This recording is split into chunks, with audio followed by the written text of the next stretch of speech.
Vamos a orar, hermanos, para iniciar este tiempo. Soberano Señor, que estás en los cielos, nosotros seguimos delante de su presencia, adorándole, oh Dios, y creyendo que usted está atento, Señor, a todo lo que hacemos, no por la perfección o la imperfección, Señor, de nuestros servicios a usted, sino por Cristo nuestro Señor. Señor, gracias por unirnos a Cristo y por causa de Él nosotros poder acercarnos confiadamente al trono de su gracia, Señor. Ahora rogamos, Dios, que su Santo Espíritu nos dirija y nos permita, Señor, concluir este día de adoración en colectividad, bien, Señor, adorándole como debemos, conforme a la Sagrada Escritura. En el nombre de Jesús. Amén.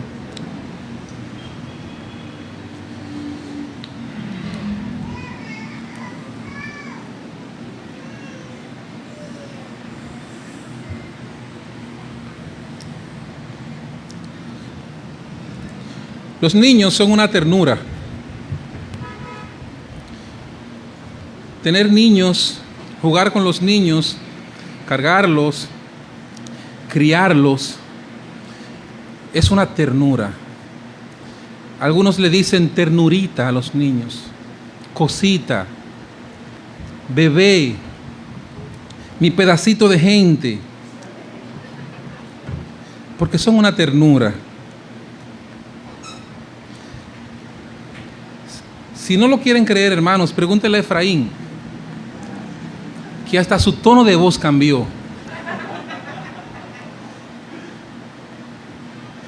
Los niños son un amor y nosotros, cada vez que anunciamos que un niño nuevo viene para la iglesia, toda la iglesia se alegra, todos nosotros nos gozamos y creemos que es un regalo de Dios, un niño. A pesar de que la sociedad moderna quiere destruir el valor que tiene la niñez, nosotros creemos que los niños son un amor y son una ternura. Pero si nosotros estudiamos la historia universal, vamos a encontrar que hubo sociedades en la antigüedad que trataban a los niños como animales, como un objeto cualquiera. Y lo fuerte del caso es que a veces sociedades que eran teístas o creían en Dios, llegaron a tratar a sus hijos de una manera como si ellos fueran objeto de sacrificio. Según la historia, había un ídolo de los paganos que exigía la muerte de un niño como sacrificio para favorecer algunas peticiones de las personas. Este ídolo era una especie de estatua que tenía los brazos extendidos y las personas tomaban a sus hijos y lo ponían en los brazos de este ídolo y luego le encendían fuego debajo para que sea quemado vivo. Y nosotros nos preguntaríamos, ¿cómo es posible que una persona entregue a su ternurita, a su hijo amado, para ser quemado a un ídolo que ni habla, ni camina, ni siente, ni padece? Pero también nosotros que somos de campo, tenemos en nuestra mente historia de hombres y mujeres que fueron capaces de hacer negocio con el mal y fueron capaces de vender a sus hijos por dinero. Quizás la verdad científica de esas cosas no hay forma como comprobarla, pero por lo menos tenemos esas historias de esos hombres que tuvieron dinero y vivieron cómodo a costas de la vida y la tranquilidad y la paz de uno de sus hijos. ¿Cómo es posible hacer eso? ¿Cómo es posible yo quitarle la vida conscientemente a uno de los pequeños que Dios me ha regalado en esta vida? A uno de mis hijos. Pero también estamos llenos de historias de personas que son capaces de matar no solamente a los niños, sino a su propio cónyuge o a veces a sus padres por dinero. Y todas estas historias, hermanos, nos llevan a nosotros a considerar y hacernos la pregunta, ¿hasta qué punto es capaz de llegar el hombre cuando no ha creído en la palabra de Dios? Todas estas formas de crueldad están engendradas todas ellas en la incredulidad que el hombre tiene y su adversión hacia lo que Dios ha revelado. Todo aquel que hace cosa como esta o se comporta de tal manera es porque no ha entendido la revelación de Dios y todo lo que Dios le ha dado a entender de sí mismo a los hombres. ¿Hasta qué punto puede llegar una persona incrédula? El tema que vamos a ver hoy es, como ya lo hemos visto en el anuncio de la iglesia, entre otros lugares, los límites de la incredulidad. ¿Hasta qué punto llega la incredulidad del ser humano? ¿Cuál es el límite que tiene? ¿Cuál es el alcance? ¿Hasta dónde se extiende un corazón terco e incrédulo, idólatra? ¿Qué es capaz de hacer? Vamos a ver 3 cosas en este día. ¿Qué es la incredulidad? En segundo lugar, ¿a qué nos referimos con límites en nuestro tema? Y en tercer lugar, ¿hasta dónde se extendió la incredulidad de los hombres en nuestro texto? ¿Qué es la incredulidad? La palabra incredulidad significa lo opuesto a la fe. Así de sencillo. Literalmente significa desconfiado o no creer. Por ejemplo, en griego la palabra que se usa para fe es la palabra pisteio,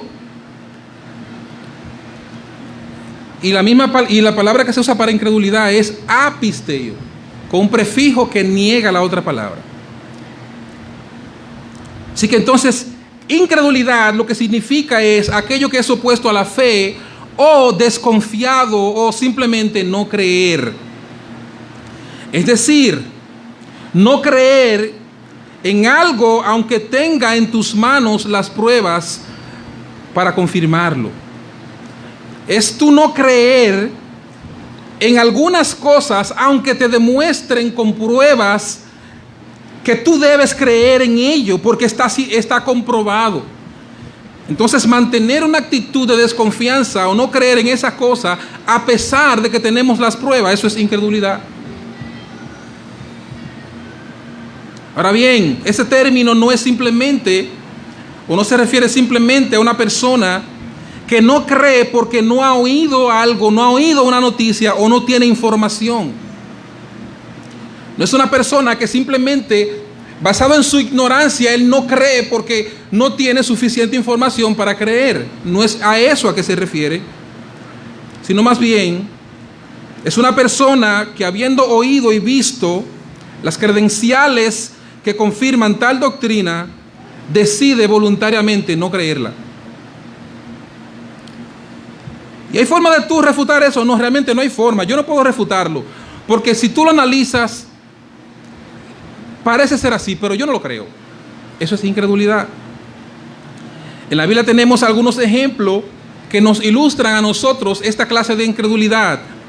2 de ellos voy a citar. El primero se encuentra en Romanos capítulo 1, versículo 18 al 21. Dice la Sagrada Escritura: porque la ira de Dios se revela desde el cielo contra toda impiedad e injusticia de los hombres que detienen con injusticia la verdad. Lo primero que presenta ese texto es que estos hombres incrédulos procuran detener con injusticia lo que es verdad. Lo primero es que ellos saben que eso es verdad y tienen una intención de detener esa verdad. Versículo 19. Porque lo que de Dios se conoce les es manifiesto, pues Dios se lo manifestó.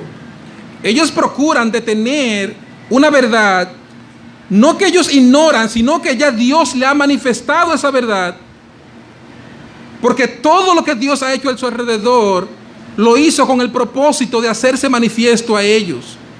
Lo que de Dios se conoce, lo que Dios ha revelado de sí mismo, le es manifiesto a esas personas. Ellos saben quién es Dios. Ellos saben que el mundo fue creado por un ser inteligente. Ellos saben que Dios es un juez justo y que va a juzgar a la tierra. Sin embargo, ellos no quieren aceptar la idea de que Dios existe.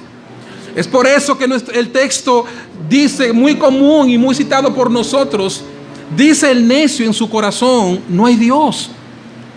Lo primero que el necio hace en su corazón para poder vivir una vida libertina es en su mente plasmar la idea de que no existe Dios. Y entonces primero asienta este postulado y dice, primero, no hay Dios. Y entonces comienza a vivir una vida libertina, sin frenos, sin nadie quien le llame la atención. Porque las cosas invisibles de Él, su eterno poder y deidad, se hacen claramente visibles desde la creación del mundo, siendo entendidas por medio de las cosas hechas. O sea que a través de la creación, hermanos y amigos, es suficiente nosotros conocer el poder y la deidad de Dios, sin tener la Biblia, sin tener la revelación acabada de la Escritura, solamente con los elementos elocuentes de la creación, llámese el cielo, el sol, los árboles, el aire que respiramos, la experiencia de día a día en esta tierra. Todo ello habla de la gloria, de la excelencia, del poder de nuestro Dios. Dice el texto, las cosas invisibles de Él, refiriéndose a su eterno poder y deidad, se hacen claramente visibles, no se hacen ambiguamente visibles, que hay que interpretarla científicamente. No, el texto dice que se hacen claramente visibles. ¿Desde qué punto? Desde el día en que se desarrolló el mundo moderno, desde los 80, cuando Bill Gates y Steve Jobs decidieron crear lo que es la computadora personal, y hoy nosotros cosechamos el fruto de su trabajo teniendo celulares y teniendo el internet para acceder a todas esas cosas. No, dice el texto, desde cuando Dios hizo visible con claridad todas las cosas para que el hombre quede sin excusa. Dice el texto, desde la creación del mundo. Oh, hermanos, desde el Génesis, desde la creación del mundo, Dios se dio a conocer con claridad al hombre. Y dice el texto, siendo entendida por medio de las cosas hechas, de modo que no tienen excusa. O sea que el mundo no tiene excusa. Los que murieron allá lejos, que nosotros a veces decimos, esos indígenas, esas personas inocentes que nunca oyeron el evangelio, ¿qué va a pasar con ellos? Bueno, la verdad es que ellos no eran inocentes. Nadie es inocente, porque ellos vivieron en la creación, que es un retrato y un anuncio del Creador. Y dice el texto que Dios se le reveló en la creación con claridad, de modo que nadie tiene excusa. Y dice el versículo 21, pues habiendo conocido a Dios, no le glorificaron como a Dios, ni le dieron gracia. Y el texto es impresionante, porque dice, habiendo conocido a Dios. Esta es la gran maldad de la incredulidad. La gran maldad de la incredulidad consiste en que la persona no glorifica a Dios ni le quiere creer habiéndolo conocido. No es que ignora que Dios existe y por eso vive como vive, es que él conoce a Dios, él sabe quién es Dios. Y dice el texto, habiendo conocido a Dios, no le glorificaron como a Dios, ni le dieron gracias, sino que se envanecieron en su razonamiento y su necio corazón fue entenebrecido. Honrando, hermanos, y dando culto a las criaturas antes que al Creador. ¿Qué quiere decir, hermano, todo esto?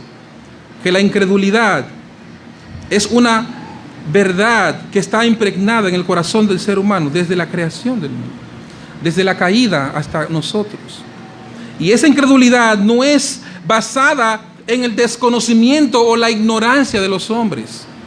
El incrédulo, amigo que me escucha en este día, el incrédulo, tú que eres incrédulo, o tú hermano que escucha, que a pesar de estar en las filas del evangelio, todavía eres incrédulo. El incrédulo está basado en postulados que cree y que conoce. Por eso no tiene excusa. El otro ejemplo, hermano, lo encontramos en este mismo evangelio.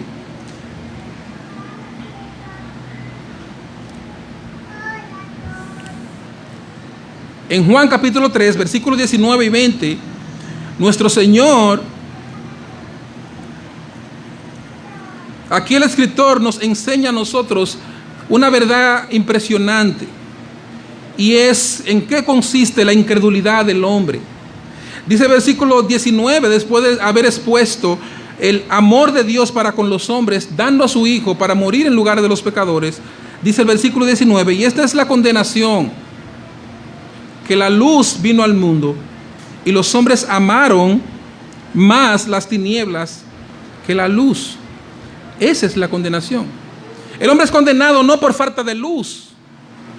El hombre es condenado y el incrédulo se comporta como lo es con su incredulidad, no por falta de luz.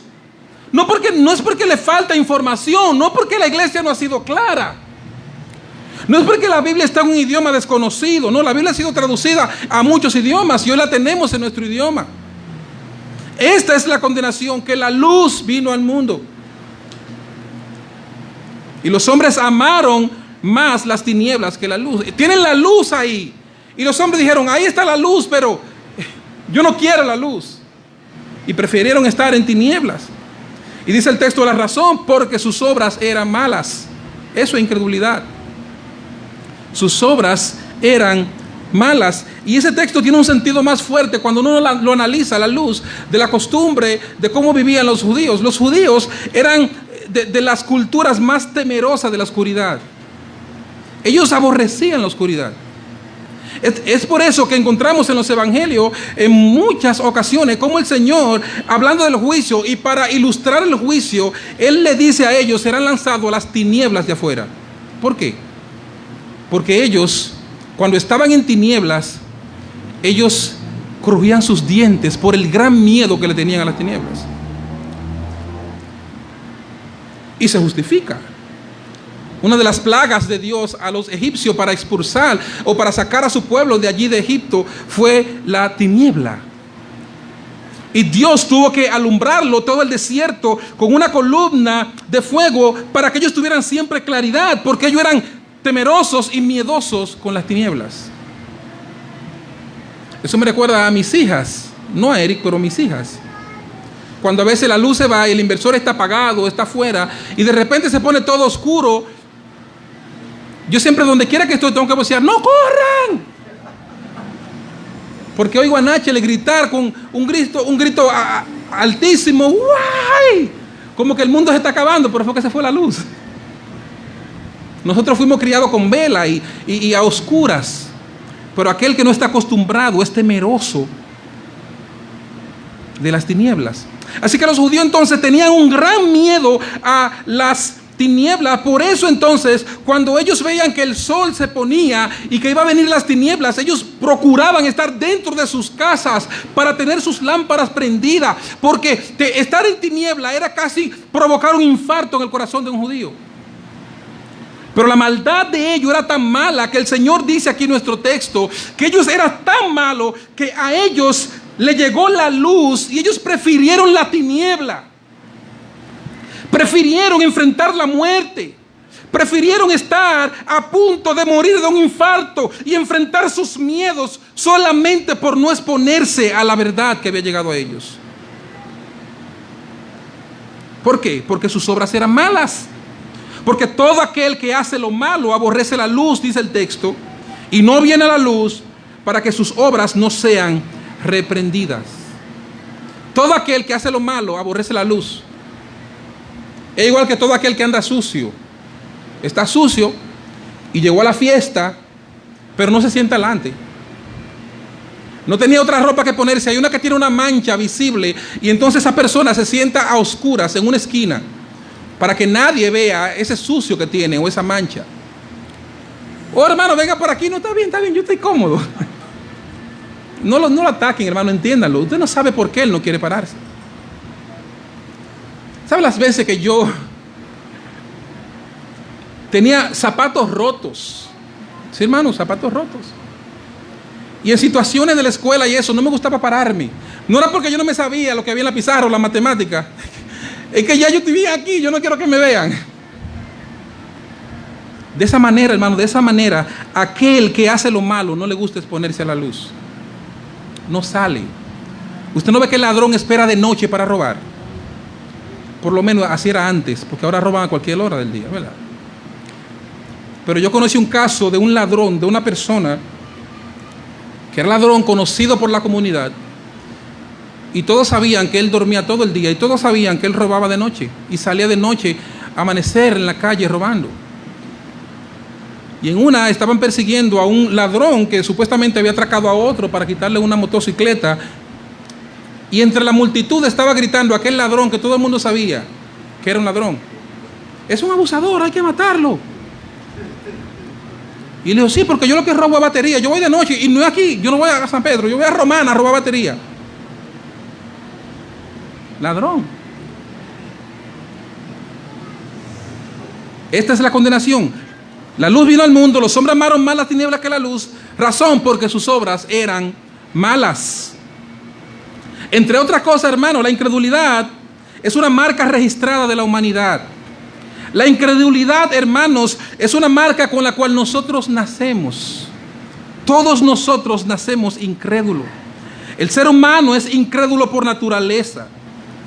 Y Dios, para mostrarnos en qué consiste esa incredulidad, Él nos pone de ejemplo a Israel completo, su historia. Esa historia que nos muestra en qué consiste tener un corazón incrédulo y terco. Para Dios darnos a nosotros un espejo de en qué consiste la incredulidad, Él nos dio a nosotros esta gran historia de Israel. Si nosotros vemos lo terco que eran los judíos, lo malo que eran los judíos, y cómo ellos rechazaron a Dios a pesar de ver las obras de Dios delante de sus narices, nosotros decimos: guau, pero qué malo eran esa gente. Cuando vemos las películas que saben a veces escenificar esa escritura, nosotros decimos: guau, pero qué bárbaro eran los judíos. Y acaban de salir de Egipto, donde los maltrataban, donde los mataban a golpe y lo trataban como animales. Y cuando cruzan el Mar Rojo de aquel lado, de una vez critican a Dios y anhelan la cebolla que había en Egipto. Oye, ¿qué anhelan? La cebolla. Yo no sé si era que la cebolla de Egipto era una especie de hamburger. Yo no sé, pero yo anhelaban la cebolla. Hermano, si era por cebolla que yo iba a querer volver, yo iba a decir: no, mátenme en el desierto. Pero yo anhelaban la cebolla. Teníamos cebolla en Egipto, hermanos. Eso es para mostrarnos la terquedad y la incredulidad del corazón de este pueblo. Pero lo más triste del caso, hermano, es que este pueblo, cuando Dios lo toma como ejemplo, Él lo hace para ilustrarnos a nosotros qué tan malos somos todos nosotros. Qué tan malos somos todos nosotros. En segundo lugar, ¿a qué nos referimos en nuestro tema de hoy con la palabra límites? Cuando hablamos de límites en nuestro contexto, nos referimos al punto máximo al que pueda llegar algo. No solo hasta dónde llega, sino hasta dónde se extiende. Y hay dos formas de enfocar este término. Una es negativamente y otra es positivamente. Es como esa ilustración común que conocemos del medio vaso de agua, que bien puede enfocarse como que el vaso está medio lleno, y eso es verlo positivamente. Y otro es enfocarse en el vaso con tristeza, pensando que el vaso está medio vacío. Y eso algunos por ahí le llaman una visión pesimista y otra una visión optimista.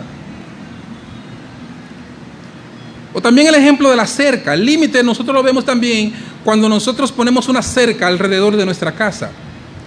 Y ese límite nos dice a nosotros también dos cosas. Una es hasta dónde llega el patio de nuestra casa, pero la otra forma de verlo o enfocarlo es hasta dónde se extiende el patio de nuestra casa. Si es cortito el patio, nosotros decimos: wow, hasta aquí. Pero si no logramos ver la cerca de lo lejos que está, nosotros decimos: wow, se extiende hasta allá. Hay dos formas entonces de ver o de utilizar ese término, límites. Así que nosotros precisamente vamos a verlo desde el punto de vista positivo. Los límites de la incredulidad. Hasta dónde se extienden los efectos de la incredulidad. ¿Qué es capaz de hacer un corazón incrédulo? ¿Qué se atreve a hacer una persona incrédulo sin importar que éste sea un religioso o no? Este es precisamente el cuadro que nos pinta el escritor de Juan cuando nosotros nos acercamos a ese texto que hoy nos corresponde. ¿Hasta dónde es capaz de llegar un corazón terco e incrédulo? El escritor, después de relatar el maravilloso acto de devoción al Señor que vimos la semana pasada, él hace un paréntesis y hace una especie de zoom para que nosotros veamos y sepamos cómo hay varias reacciones ante el mensaje, ante las señales y ante la persona de Dios, y cómo este mensaje, esta persona y las señales habían producido fe y devoción en algunas personas, como María, entre otros, pero cómo ese mismo mensaje y esas señales y esa misma persona habían producido desprecio, adversión y hostilidad, como bien decía el pastor Fidel en semanas pasadas, en otro grupo. Aquí entonces el escritor, después de nosotros ver un episodio tan glorioso como el de la semana pasada, donde esta mujer María gasta una fortuna en un perfume para lavar los pies de nuestro Señor y secarla con su cabello, una vez terminado este episodio, él nos presenta, a pesar de lo glorioso de este momento, cómo están pensando otros acerca de Jesús. Y para él hacerlo, él nos da una estructura de contraste, donde nos presenta cómo una multitud comenzó a creer y a seguir a Cristo gracias a las señales, versículo 9. Pero en el otro extremo vemos, en el versículo 10 comienza con un pero, donde él presenta cómo estas señales y milagros engendraron fe en algunos, pero incredulidad en otros. Y según el propósito de este evangelio, hermanos, este evangelio está ordenado de tal manera que al leerlo, las personas que la lean pueden llegar a creer en Jesucristo y ser salvos. Pero también este evangelio está escrito con uno de los propósitos marcados de demostrar que la nación de Israel fue condenada y fue demolida como nación por causa de la incredulidad, a pesar de tener todas esas señales. El evangelio de Juan se escribe alrededor de los años 80 y 95. Eso quiere decir que se escribió mucho después de que la nación de Israel fue devastada y fue entregada a una iglesia gentil, probablemente en Éfeso, donde ellos al leer esta carta, ellos se dan cuenta por qué no existe o por qué los judíos recibieron el pago que recibieron. En ese texto deja claro la culpabilidad de los judíos y por qué ellos no son, en un sentido u otro, sin irnos al extremo, ya no son el pueblo de Dios que eran anteriormente. Este libro está aquí para mostrarnos por qué Dios tuvo que ir a los gentiles, porque ellos teniendo a Cristo y teniendo las señales y estando convencidos de lo bueno que era Cristo y los beneficios que trajo a la nación, ellos voluntariamente decidieron matar a Cristo. Ahora, ¿qué nos lleva, hermanos, esto? Nos lleva a nosotros a analizar en tercer y último lugar hasta dónde se extendió esta incredulidad. ¿Hasta qué punto llevó esta incredulidad a estos hombres? Y para ilustrar, hermanos, esta actitud, tenemos una historia en la Escritura. El ejemplo de Herodes.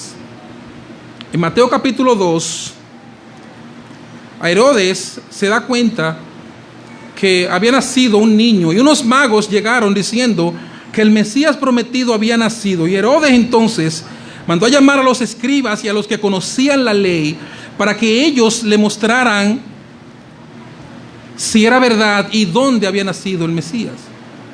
Pero ¿qué hace Herodes? Dice el versículo 16 del capítulo 2.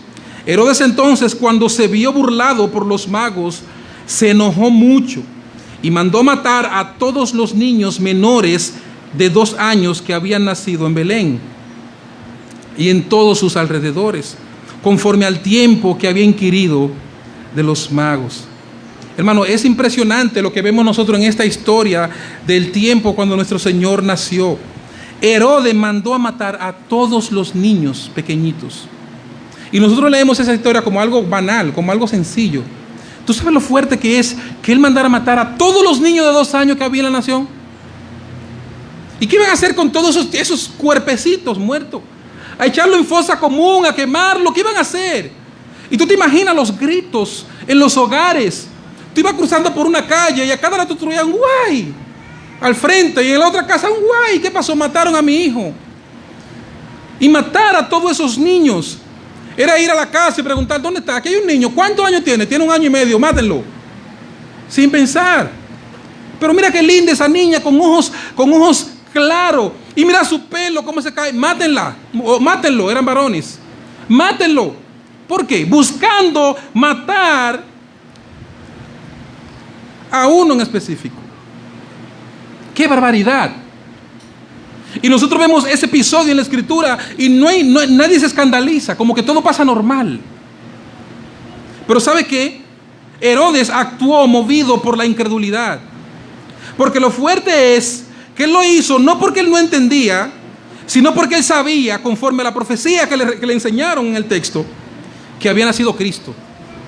No fue que él lo mató porque él era un ignorante, no. Él lo hizo sabiendo de que Cristo nació por la profecía. Y dijo, bueno, nació el Mesías, hay que matarlo. Eso es lo que hace la incredulidad. Dicen los versículos anteriores, versículos 3 al 6. Oyendo esto, el rey Herodes se turbó cuando oyó a los magos y toda Jerusalén con él. Y convocados todos los principales sacerdotes y los escribas del pueblo, les preguntó dónde había de nacer el Cristo. No un impostor cualquiera, no un lunático que vendría, no, el Cristo. Vendría un Cristo y toda la nación lo esperaba. Y Herodes sabía que vendría el Cristo, pero llegó el momento en que ya nació. Y Herodes dice, ¿dónde era que iba a nacer el Cristo? Ellos le dijeron, en Belén de Judea, porque así está escrito por el profeta. Y tú, Belén, de la tierra de Judá, no eres la más pequeña entre los príncipes de Judá, porque de ti saldrá un guiador que apacentará a mi pueblo Israel. Herodes sabía que Cristo había nacido. Y sabiendo eso, hermanos, ¿sabe qué hizo Herodes? Él conscientemente lo mandó a matar. ¿Qué quiero decir con todo esto? Lo que quiero decir con todo esto, hermanos, entre otras cosas, es que la actitud de incredulidad no se lleva a cabo basado en el vacío. El hombre es incrédulo sabiendo la verdad. Cuando nosotros predicamos el evangelio a un no creyente, ellos están saciados de oír el evangelio. Y ellos saben que su condición es perversa y están para ser condenados. ¿Y sabes qué? Por eso un día van a despertar delante del Señor y van a temblar sus rodillas y Dios lo va a condenar al infierno, porque Dios le va a decir claramente, tú sabías que iba a ser condenado si no creías, y no creíste como quiera. Tú sabías que esa vida que tú estabas viviendo te iba a llevar a la condenación y tú como quiera te embaucaste en vivir esa vida. Tú estabas consciente de que el Santo de los Santos es Jesucristo, que murió por los pecadores, y tú lo sabías y como quiera quisiste vivir esa vida. Dice Sproul en un comentario que él tiene del Evangelio de Juan, en el episodio pasado de los versículos 1 al 8, dice él, no era María que tenía que estar allí con ese frasco de perfume, era Caifás, el hipócrita de Caifás, dice él. Él era que tenía que parecerse, no con medio litro de perfume, él tenía más recursos que ella, porque él era de los saduceos, él era de los ricos de la nación. Los saduceos eran los políticos ricos que estaban encargados del templo y de todas las ofrendas que se recogían, eran los ricos del tiempo. Y Caifás era que tenía que estar allí con ese perfume.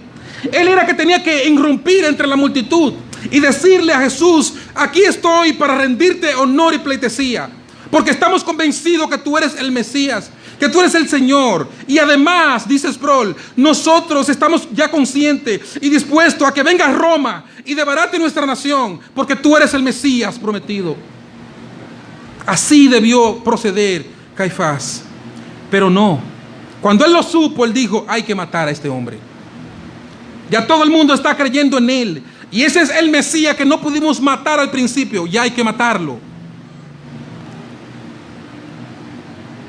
Precisamente lo mismo que pasó con Herodes en el texto que nosotros leímos es lo que está pasando en nuestro texto de hoy.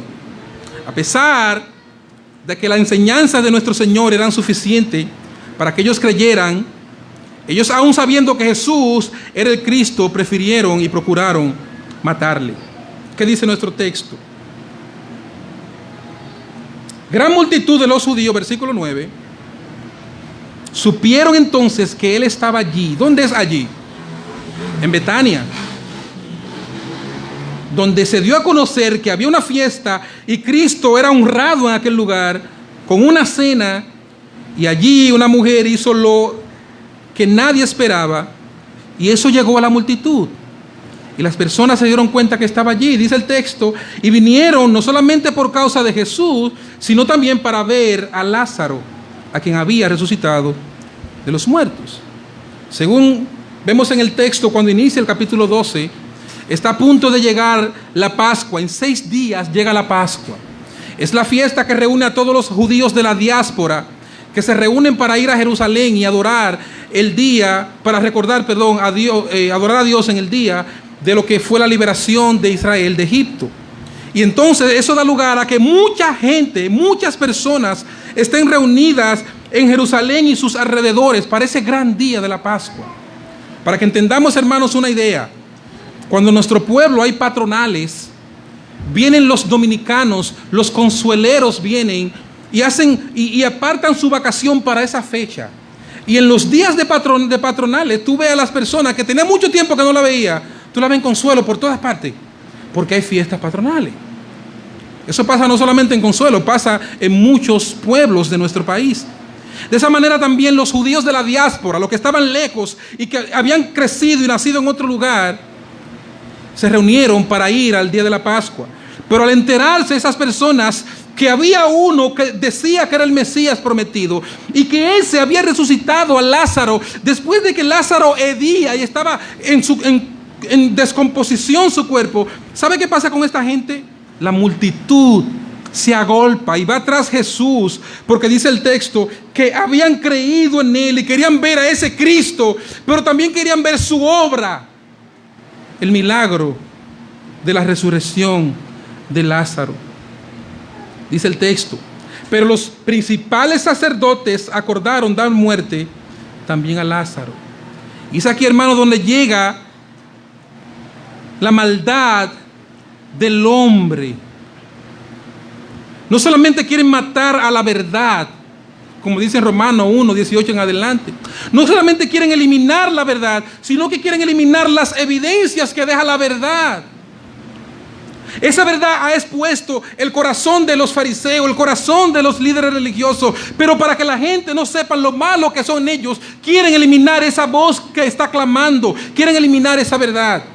Y entonces ellos habían decidido en el capítulo 11 matar a Cristo, pero ahora al ver que la gente está siguiendo a Cristo por causa de Lázaro, dicen ellos, entonces hay que matar también a Lázaro. Decidieron matar, según el versículo 10, a este Lázaro. Qué terrible, hermanos. Lázaro apenas acaba de resucitar.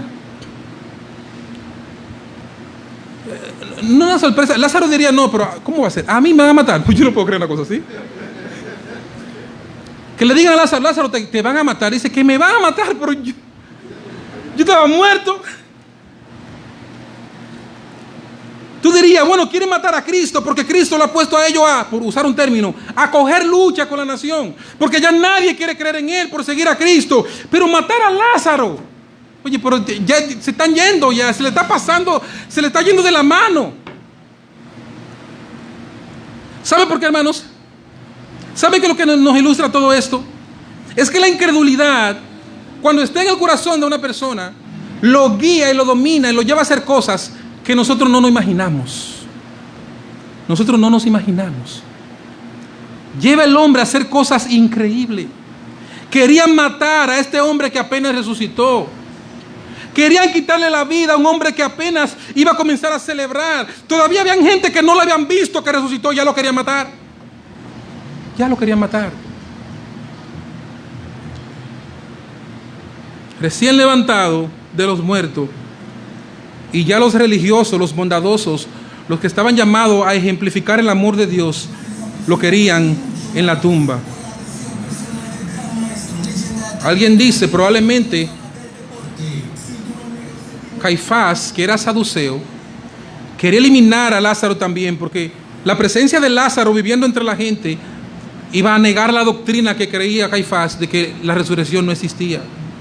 Caifás era saduceo y los saduceos creían que eso de resurrección era un invento y que eso no era posible. Pero al ver a Lázaro, hay que matarlo porque él es la evidencia de que eso sí puede ser real. Pero la razón que dice nuestro texto, para no irnos más allá, Versículo 11 dice: porque a causa de él muchos de los judíos se apartaban y creían en Jesús. Hay que matar a Cristo porque él está proclamando ser Dios, el cual lo es. Pero también hay que matar a Lázaro porque por causa de Lázaro muchos están creyendo en Cristo. Si eso lo hicieron con Lázaro, ¿qué habrán hecho con la mujer samaritana que comenzó a hablar de Cristo? ¿Qué habrán hecho con el noble que una vez Jesús sanó a su hijo, se regocijó y fue un testimonio para todo su sector? ¿Qué habrán hecho con aquellos en la boda de Caná, que dice la Escritura que al ver ese milagro mucha gente creía en él?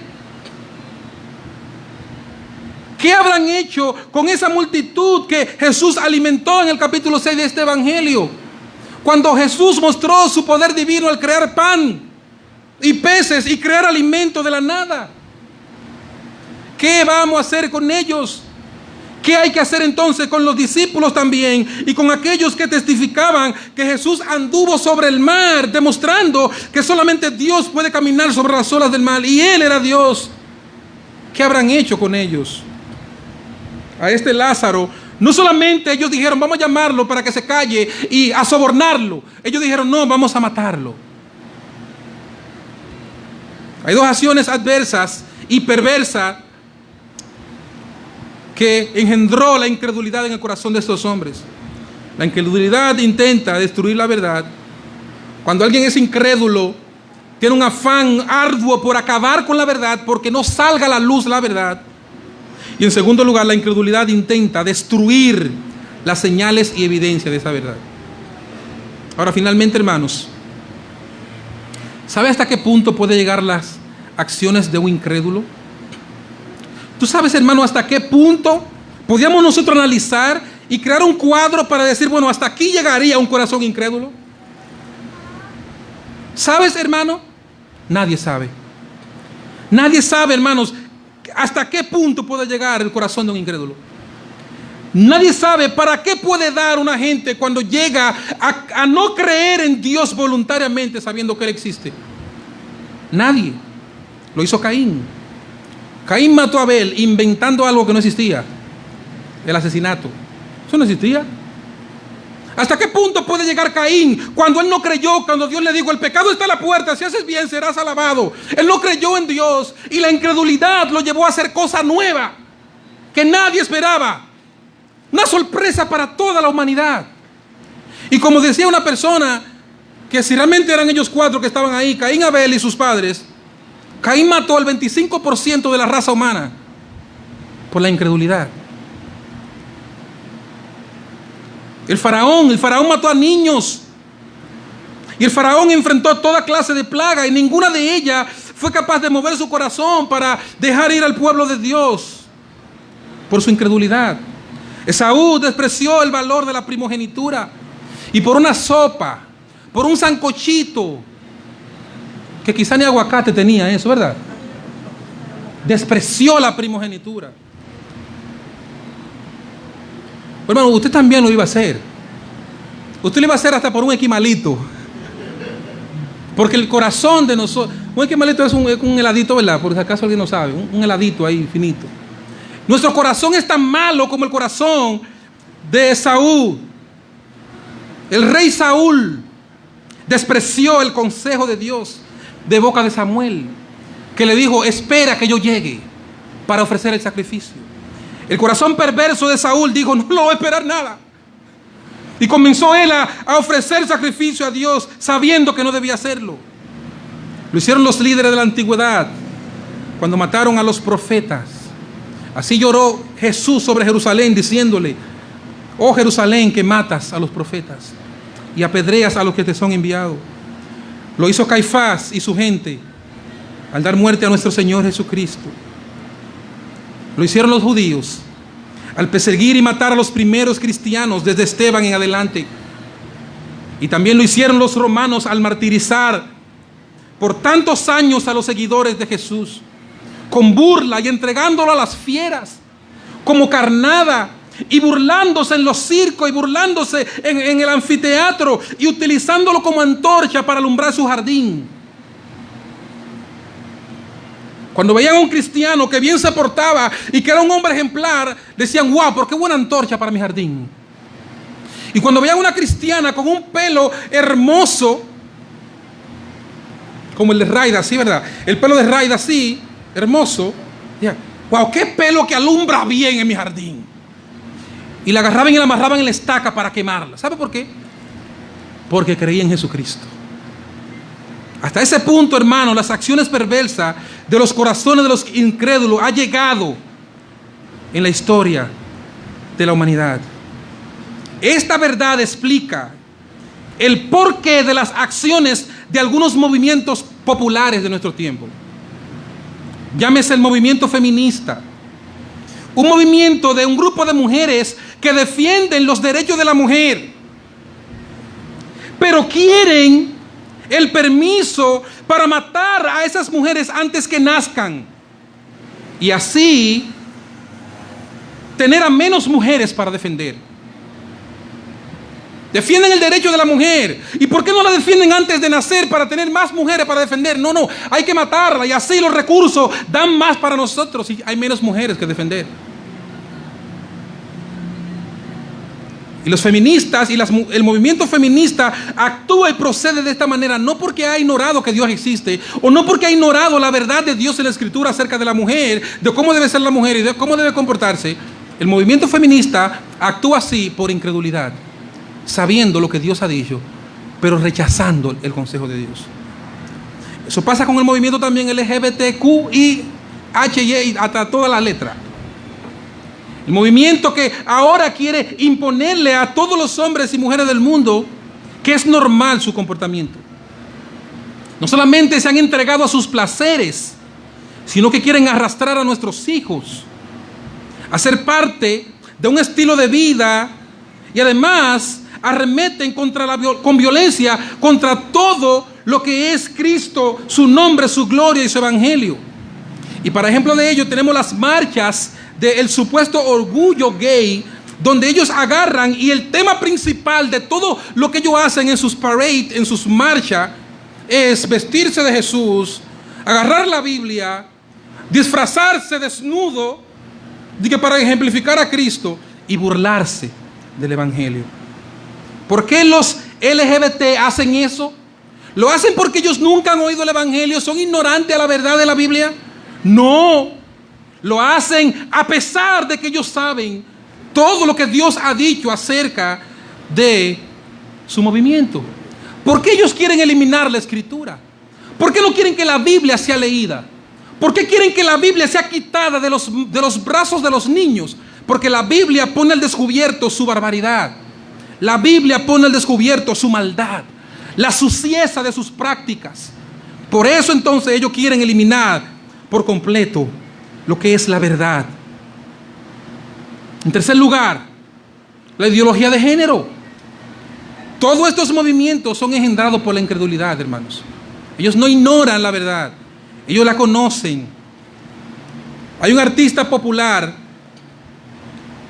que nosotros llegamos a oír en un momento, brasileño, y que cantaba con una supuesta pasión y devoción, pero que ahora él ataca la fe cristiana y hoy él se viste como mujer y él dice que el evangelio o el cristianismo lo mantuvo preso en su verdadera identidad. La ideología de género y su incredulidad los lleva a decir que el género es una cuestión personal, es una decisión personal. Y una vez tú naciste, tú puedes decidir ser varón o hembra, es una decisión personal. Es como que la niña de Efraín diga: ¿por qué me pusieron ese nombre? Yo no quería ese nombre. Está bien, eso se puede aceptar. Hay gente que le han puesto nombres que son impronunciables y después se lo cambian, ¿verdad? Pero decir ese nombre de hembra y si yo no quería ser hembra, ¿y era que lo que tú querías? Tú naciste de una manera y así como naciste morirás. Una vez naciste, tú puedes decidir ser un perro, Eso dicen esos barbarazos. Esos bárbaros dicen que una gente nace y luego puede decidir ser un perro. Digo, no, yo tengo demasiado tiempo, yo tengo 40 años siendo un hombre. Pues yo me siento perro. Como yo vi en un documental de un hombre que dice, yo me siento dálmata. Y lo más fuerte es que la esposa lo acepta y lo apoya. Y anda con él vestido de blanco con puntas negras y se sienta con él en el mueble porque ahora mi esposa es un dálmata. Ellos nunca han oído la Biblia, ellos saben lo que dice la Biblia.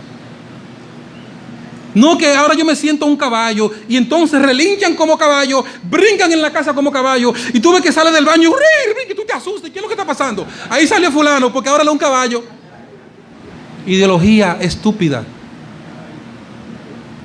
Es estúpida, discúlpeme el término. ¿Por qué? Porque teniendo la verdad deciden ir contra la verdad. Escuché un caso de un señor que después de ser un señor muy mayor dice, yo me siento una niña. Además, yo soy niña. Y se puso nombre de niña. Pero encontramos un extremo paralelo a este hombre porque encontramos una familia que lo adoptó. Para que este señor que ahora es niña, ahora sea el compañero de su hija. Ahora vemos un señor mayor que él dice que es el compañero de la niña de la familia. Y duermen juntos y acaricia a su hermanita porque son hermanitas. Hermanos, ¿hasta qué punto lleva la incredulidad del hombre? Y usted dice, guau, pero y una gente tiene, sí hermano, y son gente inteligente, científicos, ingenieros, doctores.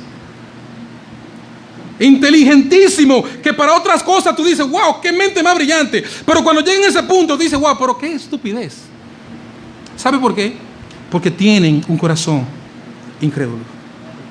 Ahora, hermano, en segundo lugar, cuidémonos de la incredulidad.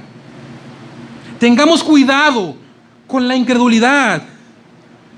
Cuando nosotros nos negamos a creer, aún teniendo la verdad ante nosotros, estamos siendo incrédulos. Hermano, oiga eso, porque eso tiene que ver con nosotros, no con la otra ideología que mencionamos. Tiene que ver con gracia y verdad. Cuando nosotros negamos o ignoramos o no queremos creer, aún teniendo la verdad ante nosotros, estamos siendo incrédulos. Cuando queremos vivir un estilo de vida contrario a la Biblia, aún sabiendo lo que la Biblia enseña. Hermano, pero tú sabes que la Biblia enseña eso. Y tú quieres vivir un estilo de vida contrario a las Escrituras. Hermano, tú eres un incrédulo. Y te llamo hermano porque aún eres parte de la iglesia, estás aquí, pero estás viviendo como un incrédulo. Cuidado con la incredulidad. Cuando nosotros ponemos pero a lo que la Biblia dice claramente, cuando nosotros decimos lo que bien popularmente dijo alguien y que ha sido un cliché entre nosotros, la Biblia dice eso, pero... Tú dices, sí, la Biblia dice eso, pero a mí me gusta más aquí. Estamos siendo incrédulos. Cuando la Escritura dice claramente algo, hermanos, y nosotros queremos tomar nuestro propio camino, no somos diferentes a Caifás. No somos diferentes al movimiento feminista. No somos diferentes al movimiento de la ideología de género. Nuestras manifestaciones quizás sean diferentes, pero el problema es el mismo. Es un problema de negar, de rechazar a ese Dios que se ha revelado con claridad en la Escritura. Oh hermano, nosotros no podemos nunca, bajo ninguna razón, cuando se nos abre la Biblia, nosotros decir, dice la Biblia así, pero yo digo que no, como dijo una persona. La Biblia dice así, pero yo digo que no. Eso es incredulidad. Y como bien decía por un sticker, ojo con eso. Ojo con eso, hermanos. Cuando nosotros somos amonestados, cuando la Biblia se nos abre, temblemos. Temblemos. Yo vi una película en una ocasión se titula como El cazador de gigantes, que son unas semillas que siembran y suben lejísimo hasta por el cielo, por allá. Y allá arriba hay unos gigantes. Y esos gigantes obedecen a su amo, a su rey, siempre que el amo tenga la corona. Y la corona como que lo marea a ellos, como que lo vuelve loco. Y cuando ellos ven la corona, se vuelven así como mansos y tiran al suelo a adorar. Y ellos pueden estar lo más bravo contra alguien. Y si esa persona le enseña la corona, una corona pequeñita, ellos se derriten así. Ay, la corona. Yo creo que, hermano, así debe ser la actitud de nosotros los creyentes. Debemos ser arduos discutidores y que sí, es verdad, pero cuando se nos enseña un texto debemos derretirnos. Ay, el texto, ay, la palabra, ay, la escritura. Yo no puedo seguir hablando, ya Dios habló en su palabra. Pero a veces somos nosotros abogados en un mal sentido, porque ser abogado no es malo. El Señor es nuestro abogado, Él nos defiende. Pero somos abogados malos, que aún teniendo la evidencia queremos nosotros esquivarla y decir, sí, pero parece que tú no entiendes ese texto bien. Hermano, mientras se demuestre lo contrario, te abrieron el libro de Dios, el libro del cielo. Cállese. Todo lo contrario es incredulidad.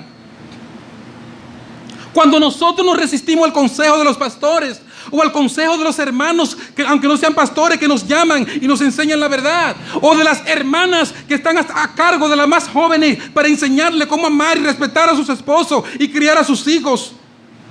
Cuando nos resistimos a esas estructuras que Dios ha puesto en la iglesia, somos incrédulos, hermanos. Somos incrédulos. Ahora bien, ¿cuál es la cura para esa incredulidad? Es verdad que yo pretendo condenarlo a ustedes con esa verdad, pero permítame salvarlo ahora. Permítame salvarlo. ¿Cuál es la cura para esa incredulidad?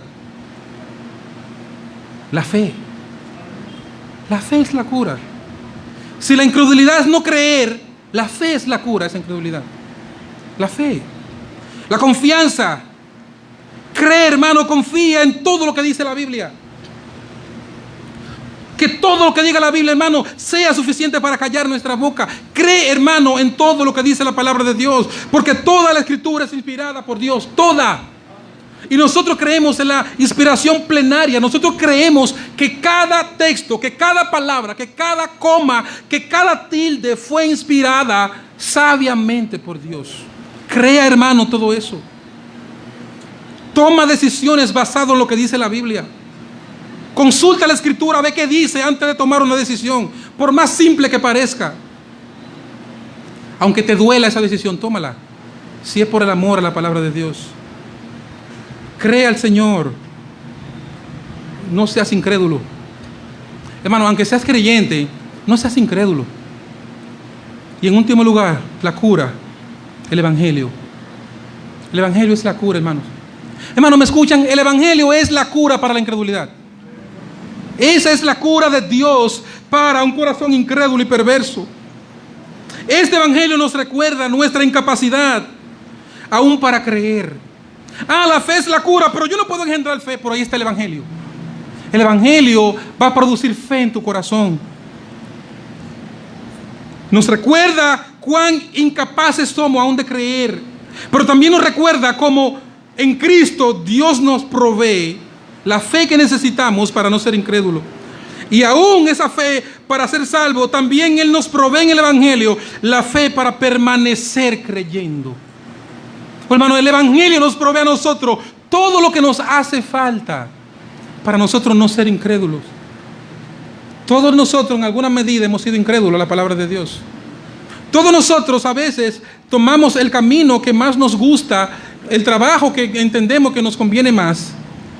Y cuando lo hacemos, hermano, pasándole por encima un principio bíblico, entonces estamos siendo incrédulos. Pero ¿sabe qué? Solo el Evangelio transforma al ser humano de ser un incrédulo a ser un creyente. Así que, hermano, lee el Evangelio, léelo siempre. Lee el Evangelio todas las veces que tú puedas. Haz como dice Tim Keller, ponlo en un video. A veces tú tienes un audio y tú con el audio te puedes distraer. Mientras tú escuchas, hace otra cosa. Y tú puedes poner un audio mientras conduce. Pero tú no puedes ver una película mientras conduce, porque el video te exige toda tu atención. El Evangelio, ponle una especie de video que tú puedas dedicarle toda tu atención al Evangelio. Conoce el Evangelio. Ora el Evangelio. Cuando tú ores en tu casa, ora conforme al Evangelio, pensando en lo miserable que tú eres y que tú serás aceptado en tu oración por causa de Jesucristo. Ora eso. Ora el Evangelio. Cuando vengamos los martes aquí, ven con esa actitud, déjame orar, a recordar lo poco que soy sin Dios y lo mucho que es mi Señor. Ora el Evangelio. Canta el Evangelio, cántalo. Canta constantemente las verdades del Evangelio. No es que compongas canciones si no tienes el talento. Escucha canciones que tengan un alto contenido del Evangelio. Busca canciones en internet, ponla en tu casa, ven a la iglesia a oír canciones con un alto contenido del evangelio. Llena tu cabeza, hermano, del evangelio. Participa de la cena del Señor. No te prives de ese privilegio. Dios ha dado la cena para recordar cómo tenemos participación con nuestro Señor, con el evangelio practicado, sentido, probado, gustado. Participa de la cena, participa del evangelio ejemplificado. Y en último lugar, vive el evangelio. Vive con tu prójimo, recordando cada día que tú eres un ofensor continuo y Dios siempre te ama. Ama a tu prójimo de acuerdo al evangelio. Sirve a tu prójimo conforme al evangelio. Esto, hermano, va a acabar con la incredulidad de nuestros corazones. Demos gracias, Señor. Oh soberano Rey, gracias. Gracias por Jesucristo, gracias por su palabra. Perdone nuestros pecados, Señor. Perdone nuestra incredulidad. Ayúdenos, Señor, a creer en usted y hacerlo por el evangelio, Señor, exponiéndonos constantemente a esa gran noticia de la gloria de nuestro Salvador Jesucristo y lo poco que somos sin usted, Señor. En el nombre de Jesús oramos. Amén.